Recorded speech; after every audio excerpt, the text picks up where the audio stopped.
You know, people always say that if you don't have anything nice to say, don't say it at all. And it's either that these people have never met any Mets fans, or they're just a bunch of fucking idiots. Episode number 46 of the Mets Weekly Podcast, Mets Baseball, is officially back. 60 minutes of brutal honesty begins right now.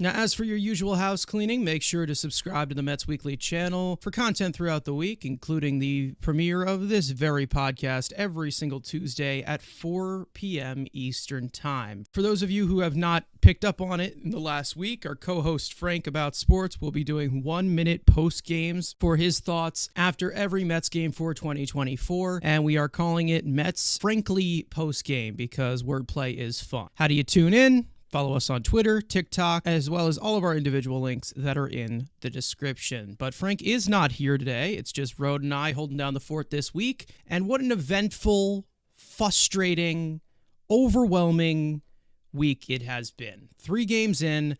How are you feeling? This first series was everything I did not want to see. I could not be more truthful about that. You know, I'm trying to be as constructive and objective as possible, but what I saw these first 3 games this weekend, it was pathetic. I mean, there's nothing else I can call it. Like, I'm trying to be as nice as possible.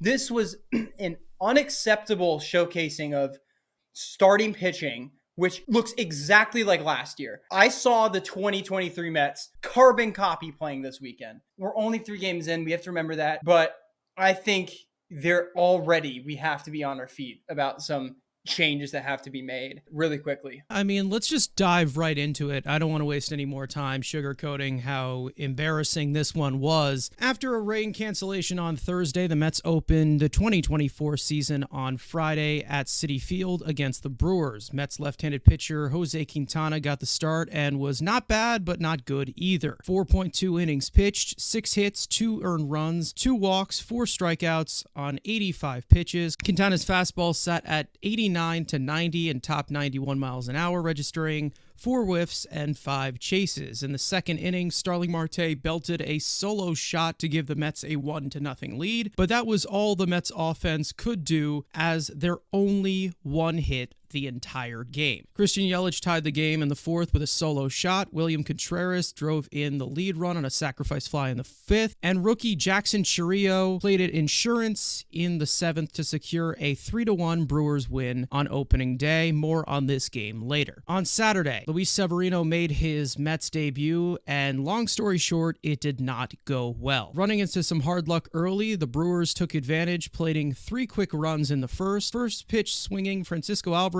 got the Mets on the board with a solo shot in the 2nd, but Hoskins followed it in the 3rd with a 2-run shot off of Severino to make it a 5-1 ball game. Severino went 5 innings pitched, a career-high 12 hits, 6 earned runs, 0 walks, 6 strikeouts on 88 pitches, balking in the 6th earned run in the 5th inning. Severino's fastball sat at 95 to 96 and topped 98 miles an hour, laboring a very erratic slider, registering 6 total whiffs to end his day. But the Mets offense eventually fought back later in the game. Down 7-2, runners at the corners, fresh off the bench, Brett Beatty slammed a pinch hit 3-run shot into the back of the Mets bullpen to cut the Brewers lead to 7-5 in the 8th. Fast forward to the last of the 9th, Mets slugger Pete Alonso cut the lead in half with a solo shot, his first of the year, but the Mets still fell short, losing 7-6 and beginning the season with an 0-2 start. And in the series finale, Tyler McGill got the ball on Sunday. The tall right-hander labored through just 4 innings pitched of 2-run ball, 3 hits, 3 walks, 4 strikeouts on 78 pitches. McGill's fastball sat at 95 to 96 and topped 98 miles an hour, struggling with his control and erratic pitch shape, registering 11 total whiffs. Down 2-0 in the 2nd, Tyrone Taylor drove in Francisco Alvarez with his first hit as a Met, but Yohan Ramirez would come on for 3 innings of relief as the Brewers added insurance in the 5th and 6th to make it 4-1 Milwaukee. And that is the way it stood to the end. The Mets begin the regular season 0-3 for the first time since 2014, set to continue their 6-game homestand on Monday night against the Tigers at Citi Field with left-handed pitcher Sean Manaea on the mound. As awful as it was, it's not like there's nothing to be encouraged by. Starling Marte truly does look so good. His exit velocities are so much better. Really looks confident at the plate.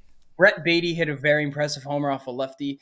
I personally am very concerned about Luis Severino. The more I think about it, absolutely unacceptable. If we're going to see this on a consistent basis, he will not last with this team till June. I really want Severino to be good, and I'm not writing him off completely. But what we did see yesterday, we did see he lost another inch of rise on his fastball. He lost a whole tick of velocity. He could not command any of his pitches, especially his slider. And that stuff we cannot look past for me. That's stuff that is glaringly I am concerned about, genuinely. The declining stuff, the lack of slider command. If there's anything to be encouraged by, he didn't walk anyone. He had 6 strikeouts. He did experience unluck.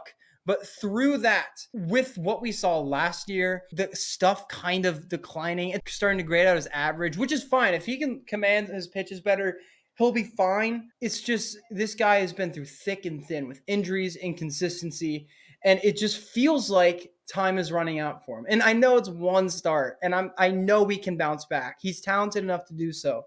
But what we saw, regardless of Zach Short's, what should have probably been an error, a balk, which, that's pretty fixable. This stuff cannot continue. And then we go to Tyler McGill. The final line might look like he allowed 1 run. It was a very scary outing for McGill. I was trying so hard not to make such big conclusions after so early into the season, but Tyler McGill showed us exactly what we've seen his entire career. Unbelievable consistency. No, you're right. Yeah. And he was walking the ballpark. Very lucky he got that dribbler from Hoskins, who I'm surprised did not hit a grand slam in that moment. And the weird thing is, McGill's stuff was pretty solid today. Like his fastball shape was a lot better last year. Like the drop was down to 13 inches, which was what it was in 2022. His velocity is sitting 96. His splitter looked great, honestly. I can't lie. Like it was his most effective pitch that he commanded at best, which is encouraging, I guess you could say. But I just think I'm really starting to feel like that we should stick him in the bullpen, because if he can maintain the stuff he had today in the bullpen, I'm sure he could be a very solid piece of the bullpen. With Quintana gave exactly what I expected him to, and I'm honestly happy about that. Like, Quintana gave us a chance to win the game, even if he didn't give us much length. Without a doubt, the most reliable pitcher, maybe the exception of Sean Manaea. I do believe Sean Manaea tomorrow will prove that he is reliable enough. I think he's the safest pick besides Quintana. Severino, McGill, they have to step up. This cannot happen. And McGill got an MRI. Might be seeing Jose Budo come up. And, he was great last year when he pitched, so we'll see how that goes. But, as for the offense, we saw some big inconsistency. I'm not as worried about the offense, maybe as I should be. There's going to be positive regression with Lindor, Nimmo, and Alonso. They're not going to perform this bad. I don't think Jeff is going to be an 150 OPS bat. Yeah, of course. Yeah. JD Martinez is on the way. So our top 4 is going to be really good. Alvarez looked great. I really hope that he can continue this. I have documented I have a little bit of concern with his consistency with the bat, so it's great to see him get off to this quick start. Maybe can motivate him, get him to a good groove. Tyrone Taylor, he looked fine, I guess. He got a big hit today. Omar Narvaez, I know he had a barrel today. He hit some balls deep, but ever since he's been a Mets catcher, he has not been a good defensive catcher with the Mets. He really is not. I agree with you. I feel like so many pitches he just isn't framing like he used to. Like in Milwaukee, I'd watch the Burns backdoor cutters and always be Narvaez doing beautiful frame jobs on the outside part of the zone to lefties. We're not seeing that anymore. It's 3 games. The offense, I think, will be fine. But this pitching staff, the floor of this pitching staff has been well documented. The ceiling has been well documented. The floor is scarily displaying itself right now. If you just want to say, yeah, okay, maybe it's just their first starts of the season, but the fact that two of these pitchers, especially McGill and Severino, coming off of pretty tough years and looking to kind of bounce back and kind of regain their form, you kind of want to see a little bit more of instant progression. And as for Severino, not only were the results bad, he ran into some hard luck, like we said. There was some secondary issues that I don't want to see. I do think that, Severino is going to be fine, but there is some things that we do need to see a little bit of ramp up on. Like, we do need to see a less lack of uncompetitive pitches from him, especially with like just using the heart of the plate sometimes, because like he still has the chaseable stuff. We know he does. I feel like there's just a lot of concern with the pitch shape, a lot of concern with not really consistency, but really just he can't handle a starter's workload, and maybe he just can't go in that distance, and that's kind of how his stuff just kind of suffers with it. There's some things that have to be adjusted to, and hopefully we can get a consistent 5 to 6 from Severino, because we're not really going to have a Yohan Ramirez every single time to clean these guys up. The offense, of course, I have my critiques on it. There's one thing that I don't want to see, and I'm really upset about, that we'll get into later. I will say I'm giving the offense just a chance to breathe as of right now. I'm not going to go after it completely, mainly because the main hitter that we need to kind of like complete that top 4 is not going to be here yet, and hopefully they can make up the ground and hold down the fort until he comes. But as of right now, they're not doing it the best way. I've liked what I've seen from Brett Beatty so far, and I did not expect craziness. He seems to have the right approach. There's been a few uncompetitive swings, but I will say he's getting under the ball a lot more. He's making a lot more quality contact, even some of the foul balls as well. He is making some really good contact. It's very early. Anything can shift. We all know that we saw him pull a lot of fly balls, get a lot of good exit velocities when he first came up last year. So I'm not going crazy, but it's been very, very encouraging. Francisco Alvarez, of course. I also will say Starling Marte has seemed to be the only player that has been consistently alive in this lineup for 3 games. So that has been impressive. Marte has been one of my favorite players on this team. I feel like I didn't really appreciate Marte enough in 2022 because he was just such an important player to that team. If he's healthy, which we know he is, and he's hitting the ball really hard, he's getting some awesome contact. If Starling Marte is back, and I'm not saying like 130 WRC plus back, if Marte is a 110, 115 bat, or if he's even above average, he's going to provide that base stealing. Like Starling Marte being back would make this lineup so much scarier. It anchors the bottom of the lineup better, I think. For sure. I mean, yeah. And you got Nimmo, Lindor, Pete, and JD, who are going to hit well. You got Alvarez, who is going to provide power at the very least. And then you got Jeff McNeil. 3 games in, we'll see if he can revert to his old ways. Brett Beatty does look good. I agree with you. I like some of the swings he's taking. But what I saw from this Brewers team is unbelievable defense, unbelievable defensive plays all weekend. That's something that I think David Stearns was really pushing, having a strong defensive team. And this is a team he built. The way they run the bases, the way they play defense is something that I think I kind of overlook because I've always been like, oh, just hit bombs and you'll win games because, homers win the postseason. I'm seeing the Mets whenever we get someone on first and there's an open base at second, we're not sending anyone. Like, we're not being aggressive. And like with especially the new stolen base rules, it's just an art to watch them play defense, the Brewers. If they make every play.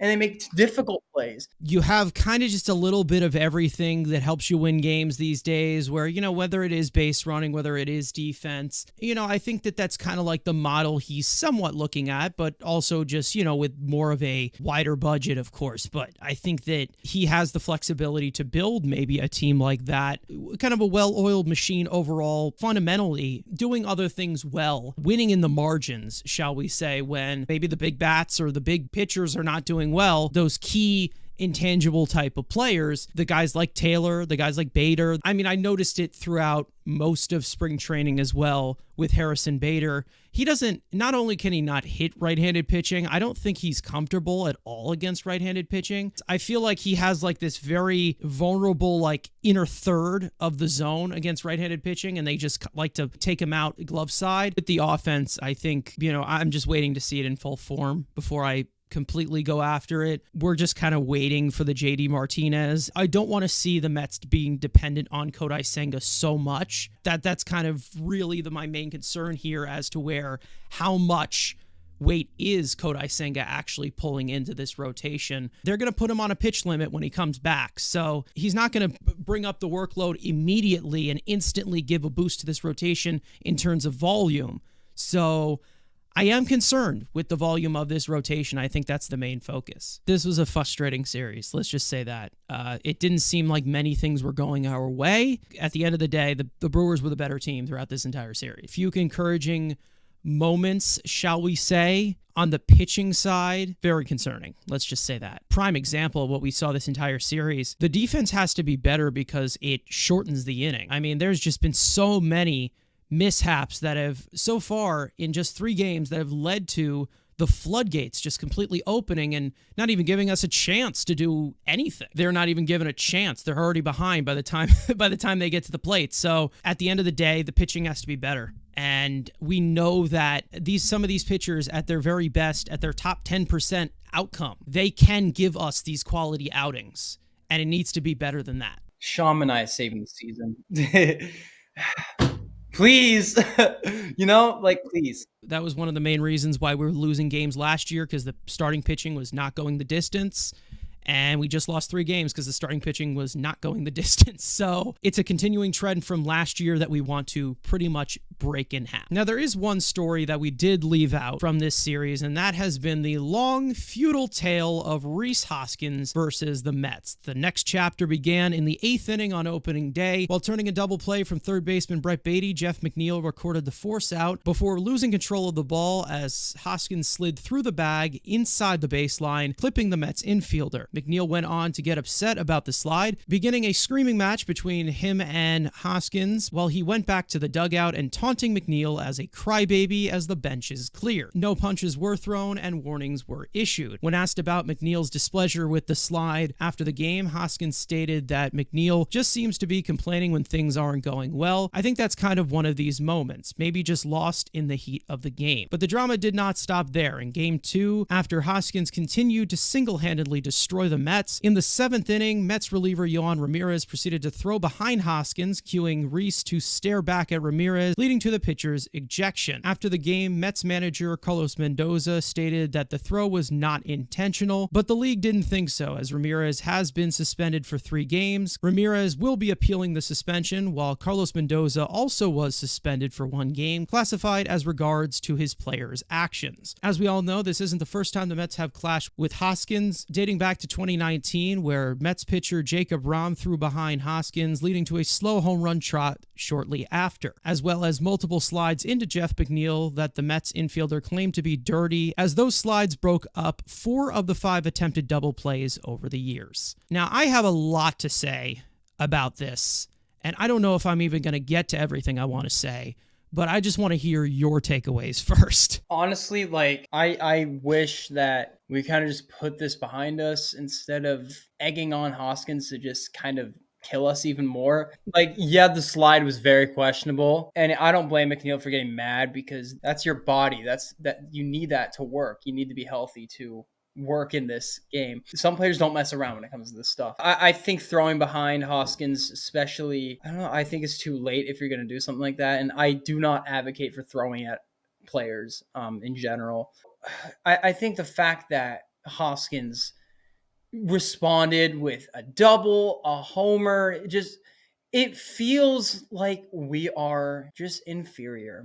It feels like the Mets are inferior. And it feels like we just keep getting slapped in the face. I didn't have fun watching the Mets this weekend. I'm definitely willing to look past this. I don't hate Rhys Hoskins at all. He might be a longtime division rival, but they can't really control that. So, naturally a rivalry will occur, when we're on the field, we're like rooting against our least favorite players and stuff, which is fine. I think Rhys Hoskins has to be a lot more careful with the slides because it was a late slide. He did shift his body to kind of take down McNeil. It definitely wasn't a Chase Utley slide when Yohan Ramirez threw behind Hoskins, who, by the way, if I could get into more about Yohan Ramirez, I know he made the team probably because he was on the 40-man roster the whole time. I don't see him as compatible to MLB hitters. I never have. He has way too much velocity separation. His slider is like 14 miles an hour slower than his sinker. Way too much horizontal separation. Like, I don't know why he made the team. And it showed today when he gave up 2 runs. I think there were much better options during spring training that I don't know why they didn't get a shot. But then it's like stuff like the Mets moments, like this Hoskins stuff, that really just feels like nothing goes our way, no matter how good this roster may look on paper. But it genuinely feels like that we're the Mets and this stuff happens to us, and that no matter who's in charge, no matter how competent our president is, no matter who's on the field, something happens. And there's no science behind it, but it feels like there is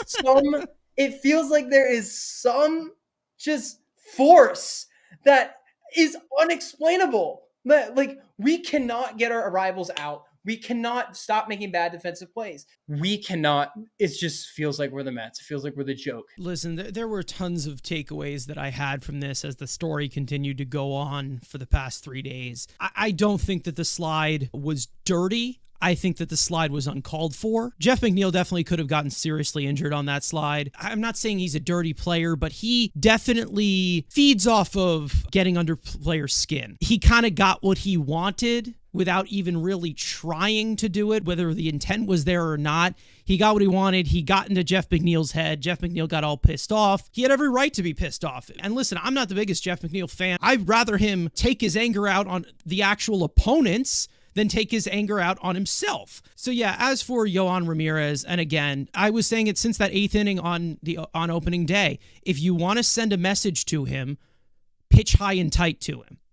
I never said throw at his head. Dust him off a little bit. Instead, they didn't do that. They basically rolled over dead, and they let the guy just have his way the entire game. And the Mets didn't do anything to stop it. When they finally threw up and in, behind him or whatever, I'm sitting there and I'm like, now you do this? Like, at this point, now you do this? It's a little too late to do it. I mean, in terms of the suspension, I personally think it's kind of bullshit, to be honest. It didn't even hit Hoskins. Didn't even hit him. And again, we don't know if it was intentional. The player said it wasn't intentional. The manager said it wasn't intentional. Especially Mendoza's suspension makes no sense. Yeah, the Mendoza suspension makes absolutely no sense to me. And that's the thing. Like, I'm glad to see the league finally being serious after all of this time, because it's not like the 200 plus pitches that were thrown at us in the last 2 years. It's not like by probability any of them were intentional. You look at this and you want to protect the safety of your players. I'm all for that. If you want to do that, go ahead. If you're trying to protect Rhys Hoskins in that whole situation, when something didn't even hit him, with that logic, why aren't you protecting Jeff McNeil, who almost got clipped on opening day? So that's what I mean. It's a double standard as to how I see it. I'm not saying that the entire world is against the Mets, but it just does not make any sense to me. At the end of the day, for what Hoskins did and what Hoskins said after that game, McNeil just seems like to just be complaining when things aren't going well. Yeah, that's true. That's Jeff McNeil. That's kind of how he is. I feel like there was just a lack of logic. How this situation was handled and how it was just overall executed by the Mets. It was just too little, too late. I get it as better late than never, but the damage was already done by the time that you threw behind him. And whether it was intentional or not, it was very frustrating in terms of the team was not winning. The team was not playing well whatsoever. We're just seeing this guy Hoskins over and over and over again destroy us. In every plate appearance that he had, we silenced him in the third game. I'll say, the first 2 games, we just kept rolling with the punches. And that just doesn't sit well with me. The fact that the Mets don't defend their players. And again, I'm not the biggest Jeff McNeil fan, but he's on the team. You defend your teammate. I don't care who's right or who's wrong in the situation. You defend your teammate. And that brings me to another topic that I want to bring up. I think this is a little stirring the pot. I'm not saying this is true, but former Mets GM Zach Scott did have his input on this. When it happened on opening day, he said it seems like not many of McNeil's teammates are so quick to back him up or quick to defend him. I'm not even going after Jeff McNeil right now. Let's not forget who was the Mets GM when Lindor and McNeil went at each other in 2021. That was Zach Scott. I'm not saying that there's any problems in that clubhouse where not many people like Jeff McNeil. Of course, I will say it as a joke, as to troll. It is something to put maybe a pin in. I'm just saying. He may know something, because let's not forget, after that, they brought in the whole Diaz situation. They moved him to left field. I mean, there was a whole process that went on in 2021.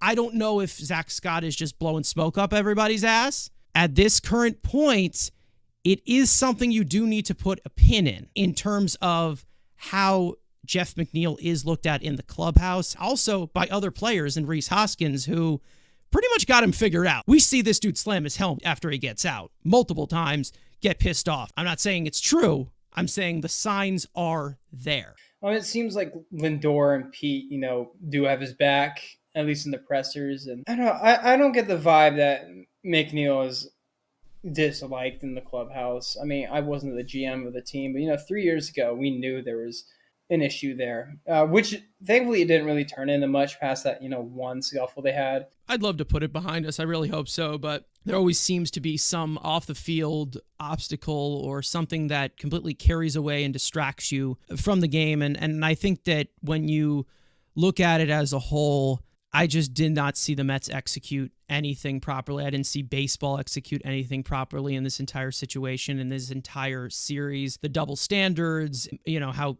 Carlos Mendoza was treated for literally, like, he put the guy in the game. He put a pitcher in the game that eventually threw behind a batter. He's not the one on the mound. Unless he told Yohan Ramirez to throw at his head, Hoskins calling McNeil a crybaby, making fun of him and everything. Listen, I'm not saying that McNeil's a crybaby. I'm not going to get into that. I do think he is, but I'm not going to get into that. But I will say is that Mets fans getting mad at it, he earned the right to celebrate like that. He beat the living crap out of you. That's the reality. And whether you want to face it or not, whether you're pissed off at it, you have every right to be pissed off at it. Earn the right to celebrate like that. It's kind of like the same thing what happened with Stroman last year, where an 8-inning gem or whatever, somebody in the clubhouse said it's not all about you. Well, you made it about him. He pitched 8 innings of amazing ball. The Mets are on the short end of the stick on this one, and hopefully they can just move on, and a lot of things have to just be done better. Now, also lost in this week's mayhem, Edwin Diaz returned to the Citi Field mound for the first time since October of 2022. Even with the Mets down 2 runs, the trumpets sounded in grand production in front of a loud home crowd. Diaz pitched a scoreless inning with 1 hit, 0 walks, a strikeout on 18 pitches. Diaz's fastball sat at 96 to 97 and topped 99 miles an hour, registering 3 total whiffs and 5 chases. When asked about the crowd's reaction to his return, Diaz got emotional, saying that it means a lot. They love our team. They love me. I was really happy when I started feeling everyone cheering and screaming. Saturday was the first game Diaz has pitched since signing a 5-year, $102 million extension with the Mets 2 off-seasons ago, before sustaining a heartbreaking injury in the World Baseball Classic last March. And it was special to see him get on the mound, even if it wasn't in the circumstance we would have loved most to see him in. He topped at 99. Clear that when he puts his full body towards it, that he still has the velo that he used to have. So I'm really not concerned about the velo or anything. I think he said in an interview he's been holding it back a little bit. Slider topped at 93. Got a strikeout. We're hoping for that over 50K percentage once again. Hopefully we get an even better Edwin Diaz. He's eating salads now. That's great, and we love that. So, Edwin Diaz, I'm so happy he's back. It's a complete vibe switch. Like, we're talking about the Mets, and then we talk about Edwin Diaz. Yeah. Like, there's a reason. Like, he is the fan favorite, like, for this team. Like, there's Pete, obviously. But, Edwin Diaz got the biggest ovation during the ceremonies. I mean, maybe it's because he was gone for now years. Everyone loves him. Now everyone loves Edwin Diaz. If you were like us. 5 years later, I mean. If you were like us after 2019, we were 2 people who were big defenders of what Edwin do the Diaz. kids say these days? Stay on that side. Let's be real. Like, come on. The circumstance that they were in, of course, they were down 2 runs. It would have been nice to be a save situation because the closer comes in the 9th inning. Okay. you do see the type of change that it has of an instant just mood changer, especially with the crowd, which, New York crowd, they're feisty. Like they go after you, and it is a tough crowd to please. It is a tough audience. For them to be down by 2, losing in the game, tons of shit's going wrong. The offense is all stagnant all over the place, and instantly Edwin Diaz comes in, the trumpets get sounded, everyone's on their feet, everyone is loud. When you're down by 2 runs later in the game, nothing's really going well. A lot of people disengage from the game. They go on their phones, they walk around the stadium, but you had pretty much the entire house on their feet, loud for Edwin Diaz, who hasn't pitched in year. And hopefully it translates throughout the entire clubhouse. When we are at full strength, when we get Senga back, we get Martinez in here. I will say that, the slider looks as crisp as ever. There was a few control issues, I'd say, a little bit more pitches than we expected him, but he's still getting into the swing of it. If he continues to go at the way that he's going, he's going to ramp up to that 2022 form. It's only a matter of time, but I don't want them to rush it, especially in a non-save situation. Let's be real. For closers, when they come into the 9th inning, only the 9th inning. Not to mention, we all know that Edwin Diaz cannot pitch in non-save situations. Or with men on base. Remember, he needs to go clean inning. He can't pitch with anyone else on base. He's the sky to be cloudy. He can only go 1 inning, too. Only 1 inning he can go. He can't go 2. He can't get 4 outs. He's just like this he's not versatile, He can't pitch with fans in the stands either. If he does blow a save, put Dellin Betances in as the closer.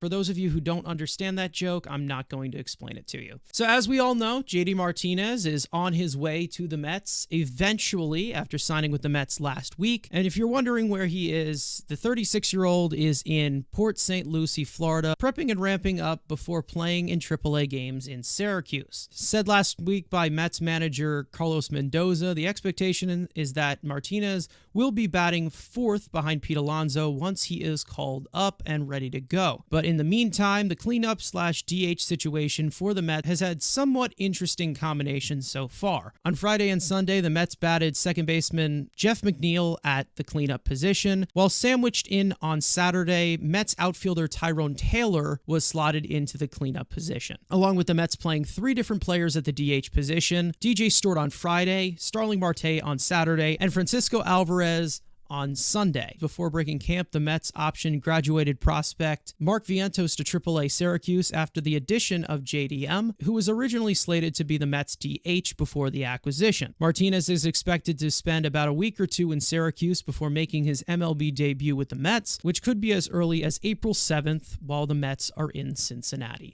And I kind of like getting Alvarez more DH reps now than later. Because you're not going to get to do it later. And you don't want him to be too fatigued by the time JDM gets here, because we want power. We want a good lineup. I guess the caveat is that, Omar Narvaez, who struggled at the plate the past couple of years, got to stick him at the 9 hole. So if Alvarez does DH, I feel like you probably can't have Narvaez and Bader in there, especially if it's against a right-hander. Narvaez did hit the ball well today. I'm not sure if that will continue. I know Stearns really liked him in Milwaukee, and he was a great catcher for Stearns. It is what it is. I don't like Jeff in the 4 spot. I feel like you just need power protecting Pete. And we know we're going to get that. But, this might be a good time, especially now to move Nimmo out of the leadoff spot, especially for these couple games, to maybe help do that. That's my opinion personally. But as for DJ Stewart, I'm not sure he's going to be here by next week when JDM is back. I'm a lot more concerned about the pitching right now. Because whenever our offense gets 1 step forward, our pitching brings us 2 steps back. There are definitely changes that make to the lineup, but, with the guaranteed upgrade that we are getting, I think there's more things I'm worried about. I think that at this point, the Nimmo, Lindor, Alonso has pretty much been established as the top 3. They're kind of doing the trial and error thing with the DH position and the cleanup position. Jeff McNeil can't be batting 4th. I mean, that just cannot happen in my opinion, and I don't think that sustains to absolutely anything. I don't really care about the guy's batting average with runners in scoring position. That's not a cleanup hitter. A cleanup hitter is is a power hitter who can protect your number 3 hitter in Pete Alonso, and Jeff McNeil is not that. Tyrone Taylor I did not like in the 4th position either. I personally would just put Alvarez at number 4. If you want to put Starling Marte at 4 because he's hot, go ahead. At this current point, Alvarez, he can't be lower than 5. It just cannot happen. They need somebody who can protect Pete Alonso for the time being. The 2 games that Jeff McNeil was protecting Pete Alonso, 1 run. Like, they did not score. Pete Alonso, as we have been seeing, he's not getting enough pitches to hit. No protection behind him, and obviously that's going to change with JD Martinez as it goes forward. I don't see where you can look at it into a sense where you can maximize the most power without JD Martinez, because I think it's kind of all built around him as to where he can kind of boost this lineup and kind of help Pete a little bit. DJ Stewart, I think it was fun while it lasted. I don't know. Do you think that it was the right move to option Vientos while they waited for JD Martinez? Also, there is a situation where while Vientos is up here, Pete can DH and Vientos can play first base, and you can get as many bats into the lineup as well. I don't know. It's kind of weird to me that they kind of went with part-time player DJ Stewart instead of just trying to see something with Vientos, even though, you know, the AAA pitching and Major League pitching, it's a hard adjustment. I support the decision because I'm wondering if it's really productive to have Vientos up for a week against MLB pitching and then just send him down to AAA. You know, you need a consistency and you need him to play third base down there to get more reps there. And like, I think it's more important that Alvarez gets DH reps than Pete because he's the one playing catcher. But yeah, I think it would almost be a disservice for Vientos, especially if he struggled those like 8-10 games and just got sent down. And I know there's this whole scandal with, you know, him liking the Instagram post. Scandal.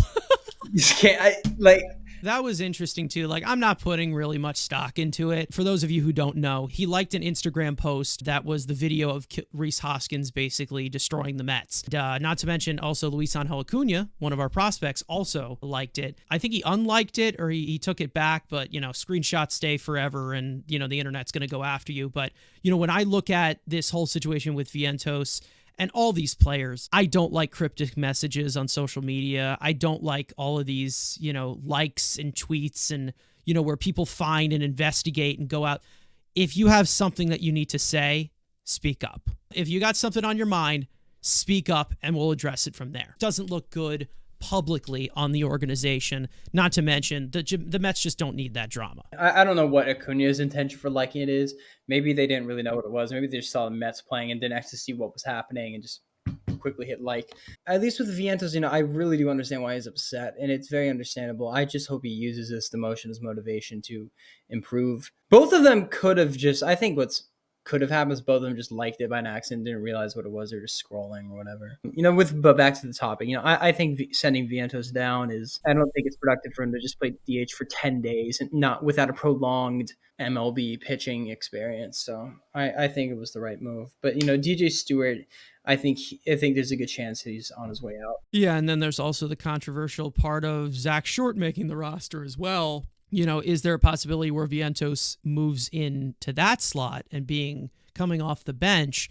And we've already said, I mean, that's just not fair for the kid. I mean, he does need consistent reps, whether it is at DH, whether it is at third base. And currently, at the way Beatty's been hitting, of course, small sample, and also with the current situation of JD Martinez, where he eventually will be the everyday DH for us, there just doesn't seem like a spot for him right now. I do think he'll eventually get his chance. Also, there's the thought of DJ Stewart, where he can play the outfield, Vientos can't. So I think that's something that they brought into consideration, you know, unless we see something astonishing from him in the next few days. They'll probably keep him around the organization. I'm not saying he is a complete quadruple A player or should just be a minor leaguer. He's a solid bat off the bench, which I think that he's decent in pinches. At one point, you got to realize that this is not a viable DH option. He had that one hot stretch, amazing August, and we'll forever remember him for that. I personally just want to see the Mets get a consistent lineup, but it's going to be really, really hard to do that before JD Martinez enters Citi Field. So it's going to be a frustrating thing moving forward as to where the Mets are going to look like a very experimental team offensively. But I think that eventually, once you get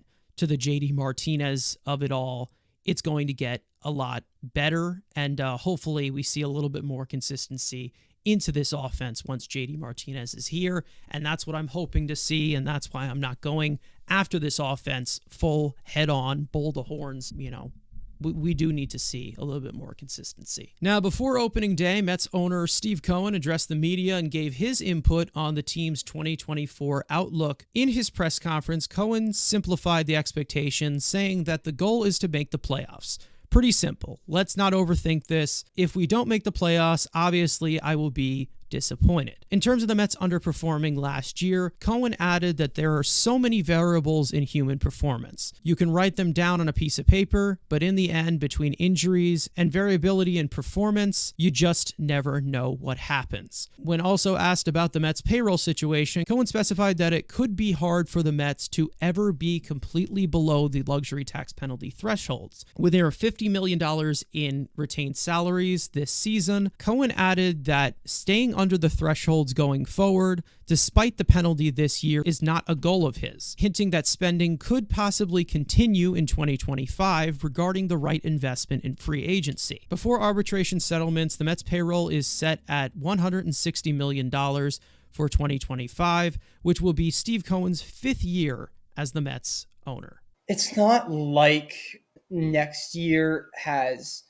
too much relevance to this year in terms of whether we make the playoffs or not. You obviously want to make the playoffs, and I'd be very disappointed if we fall very short. I didn't expect us to make it, but I expect us to get close enough.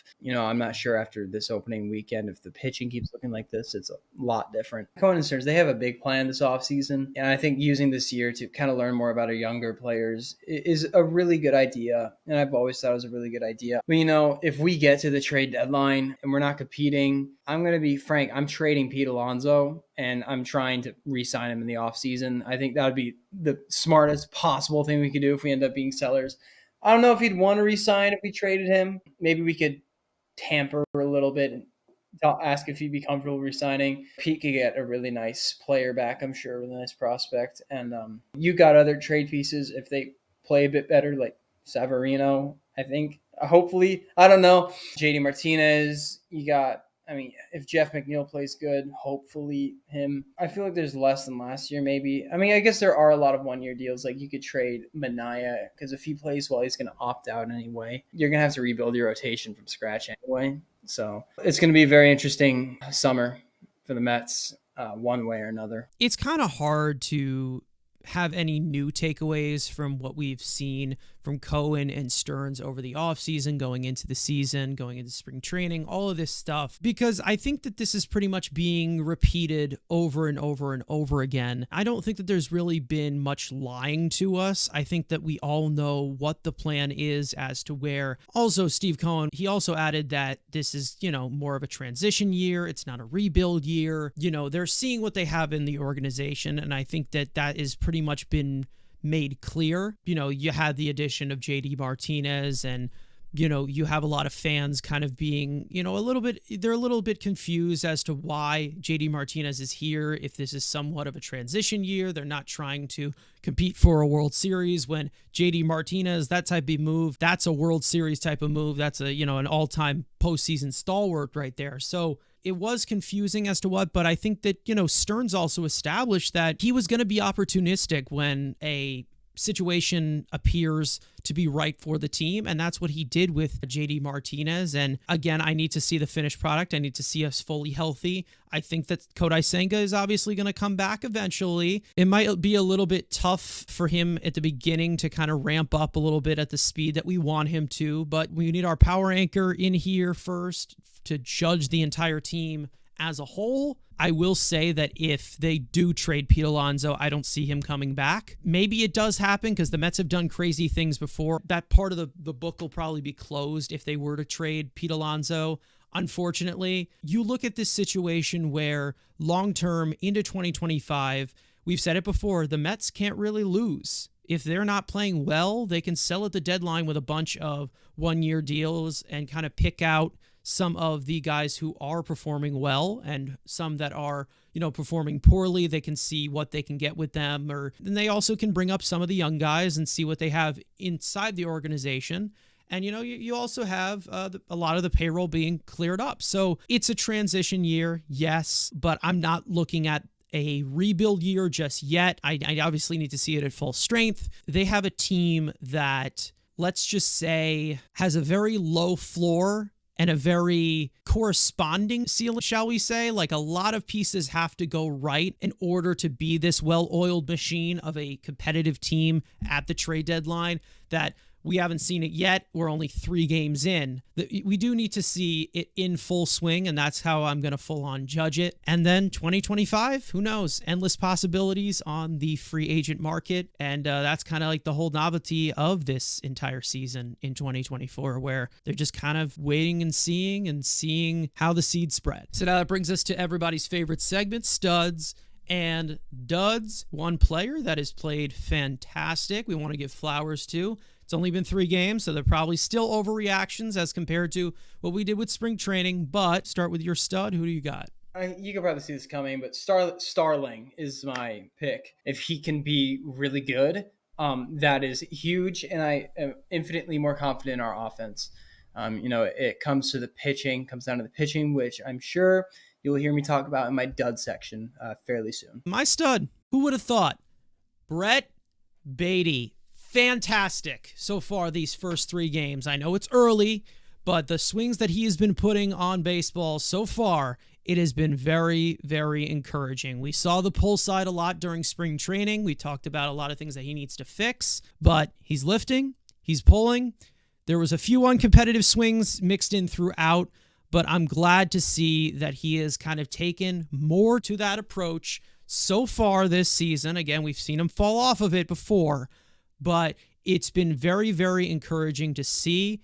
And for the first time in a long time, he has not looked unmatched against major league pitching. Again, a small sample, but I've been very, very impressed. So hats off to Brett Baty. Now let's get to the duds. This goes to 2 players, Luis Severino and Tyler McGill. Cannot happen. It's unacceptable what their performances they had.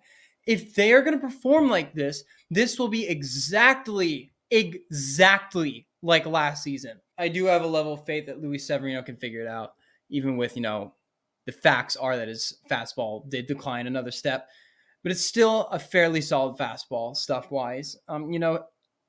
And I do like the changes he made to his arsenal. His slider's harder. He has a better changeup. Luis Severino is so huge to this team, and that can't happen. I don't know what else to say. Like it was a terrible performance. He was getting lit up. I said I wouldn't bag on this guy, so I'm not going to go after him too much, but he's kind of like the odd man out with me. I'm going to give my dud to Jeff McNeil.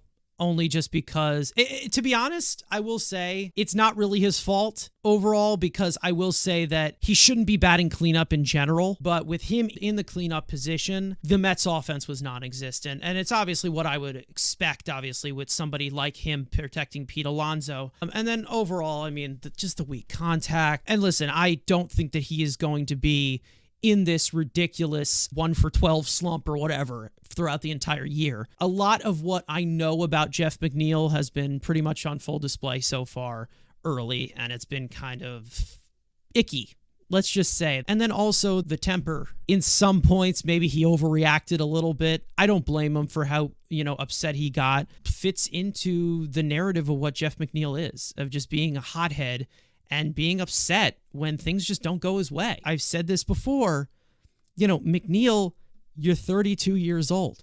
At one point, it's time to grow up. Sometimes it's a little too unnecessary, and it does not help the situation. I guess that's the best way to put it. A lot of his quality contact really is so weak, and that's what really concerns me. He was great to end last year.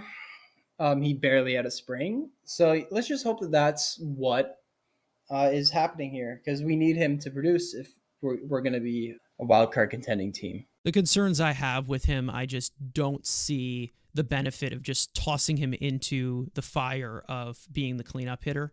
You probably need to have him get back into the swing of things towards the lower third of the order, batting sixth at most. Most of what I'm saying as to Jeff McNeil being the dud this week for me, not entirely his fault again, but what I'm saying is I just don't want to see another season of this. So far, I've seen that fit the narrative, and it's just been kind of frustrating to watch on the back burner, let's just say. I'm not going after him completely, but you know how I am with Jeff McNeil. So your rapid fire stories for this week. Mets ace Kodai Senga played light catch at Citi Field earlier this week. Mets president of baseball operations David Stearns said that the Mets need about 1 to 2 weeks before ironing out a concrete throwing plan for the star pitcher. Mets right-handed pitcher Tyler McGill underwent a precautionary MRI reportedly after his shoulder felt tender after his start on Sunday. There are no current updates as this podcast is being recorded. Mets right-handed pitcher Sean Reid-Foley will begin 2024 on the injured list with a right shoulder impingement. Reid-Foley specified that he felt significant discomfort after his last spring training outing after being sidelined for a week with arm fatigue. The Mets have released relief pitchers Phil Bickford and Chad Smith. Bickford was designated for assignment as the corresponding move for JD Martinez last week. Smith signed a minor league contract with the Mets over the offseason and only appeared in 2 spring games. The Mets have released first baseman Luke Voit after exercising his opt-out in his minor league contract. Voit returned to the Mets this spring after a strong campaign in AAA Syracuse last season. The Mets will be wearing a patch on the arm of their uniforms in honor of the late Mets infielder of 13 years, Bud Harrelson. Harrelson was a member of the Mets' 1969 World Series and sadly passed away earlier this year in January. Parting words for episode number 46. I guess we can say Yohan Ramirez, because he's, I guess, a celebrity this week. I guess so. Oliver Perez. We got Tyler Clippard. This is the best one. Stephen Tarpley. Ooh. Legend. Pitch better, pitch deeper, or else we will be selling at the deadline. And it will be not fun to watch at all. The time to wake up is right now, because I don't want to hear, look, there's 159 games left. Look, there's 158 games left. Look, there's 157 games left. Win now. Take care of it. Get Christian Scott up to the majors.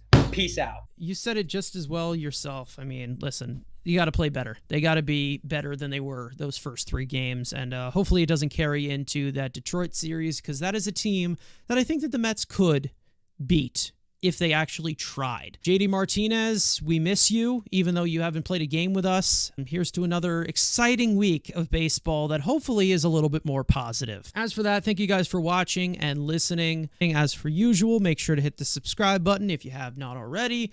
Post notifications for this very podcast that premieres every single week at 4 o'clock on Tuesday on our YouTube channel. Make sure to follow us on TikTok, Twitter, all of that great stuff. And we will see you guys next time. Let's go Mets. Peace out.